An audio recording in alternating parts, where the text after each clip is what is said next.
இந்த வெள்ளையே தெரியறதுல மேல் பல்லு கீழ் பல்லு. இதுக்கு மேல அந்த ரெட் கலர் இருக்கிறது கம்ஸ். இப்போ என்ன கேட்டா பிரஷ்ல இந்த லென்த்தே பார்த்தீங்கன்னா கரெக்டா 3 அல்லது 4 பல்லு தான் கவர் ஆகும், அதுக்கு மேல கவர் ஆகாது.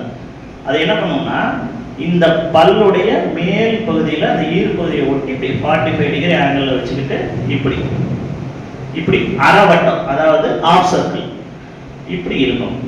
10 ஸ்ட்ரோக், கரெக்டா 10 ஸ்ட்ரோக். அதுக்கு அடுத்தது மறுபடியும் அடுத்த 3 பல்லு கான்சன்ட்ரேஷன் பண்ணோம், 10 ஸ்ட்ரோக். அது மறுபடியும் 10 ஸ்ட்ரோக். அதே மாதிரி இந்த பக்கம் அப்படிதான் 10 ஸ்ட்ரோக், இதுலயும் அப்படிதான் 10 ஸ்ட்ரோக்.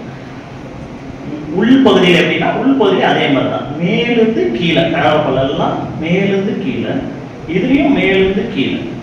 ஆனா பல்லுடைய மேல் அந்த மேற்பல்லுடைய உள்பகுதி இந்த இடத்துல இருக்கு இல்லைங்களா, இது மட்டும் நேரா பண்ணணும், இப்படி நேர்.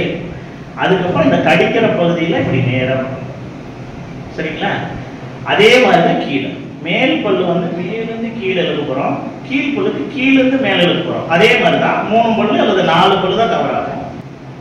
முன்னாடி மேல இப்படி, கடிக்கிற பகுதியில இப்படி, கடிக்கிற பகுதியில இப்படி, கீழே உள் பகுதியில இப்படி, கடிக்கிற பகுதியில இப்படி, கடிக்கிற பகுதியில இப்படி. மீதி எல்லா பக்கமுமே உங்களுக்கு கம்ஸ்ல இருந்து இழுக்கும், ஆஃப் சர்க்கிள். இதுதான் ப்ராப்பர் மெத்தட். பேஸ்ட் வந்து எவ்வளவு யூஸ் பண்ணணும்னு இருக்கு.